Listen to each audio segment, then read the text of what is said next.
ఏం చేస్తున్నావు? స్క్రిప్ట్ రాస్తున్న తర్వాత చేయనా? సరే బాయ్. నీతో ఇంపార్టెంట్ విషయం మాట్లాడాలి, కుదురుతుందా? ఎడిటింగ్ వర్క్ లో ఉన్నా, మా పర్లేదు మాట్లాడు. ఎడిటింగ్ వర్క్ లో ఉంటే ఇంకేం మాట్లాడతావు? గంటకు మాట మాట్లాడతావు. ఇలా మాట్లాడితే నాకు చికాకు లేస్తుంది. బాయ్. ఇప్పుడు తీసుకున్న షాట్ పర్ఫెక్ట్ గా రావాలి. ఎన్ని టేక్స్ పడ్డా పర్లేదు. అన్నా ఫోన్ వస్తుందన్న. ఒక దిక్కు లైట్ డౌన్ అవుతుంటే ఫోన్ అంటే వేంద్రా, ఫోన్ పక్కన పెట్టి ఫస్ట్ పని చేయి. ఫ్రీగా ఉన్నావా? చెప్పరా, ఖాళీగానే ఉన్నా. అమ్మయ్యా, ఇన్ని రోజుల ఖాళీ దొరికిందా? రేపు బయటికి వెళ్దామా? మా రేపు హైదరాబాద్ ఆడిషన్ కి వెళ్తున్నామా? అసలు నాకు టైం ఇవ్వవా? అది కాదు మా, ఇన్ని డేస్ వెయిట్ చేసిన దానికోసమే కదా. ఎప్పుడు చూడు బిజీ బిజీ బిజీ బిజీ. అసలు నాకు కాల్ చేయకు. బాయ్. ఫోన్ బిజీ బిజీ ఏంటి? అరే శివని ఫోన్ ఒకసారి. ఏమైందన్నా?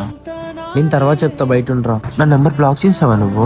మరి బ్లాక్ చేయకుండా ఏం చేయమంటావు? అంటే నువ్వే అర్థం చేసుకోకపోతే ఏం అర్థం చేసుకోవాలి? నేను నా బర్త్డే అనే విషయం నీకు గుర్తుందా? అంటే నిన్న షూట్ ఉండడం వల్ల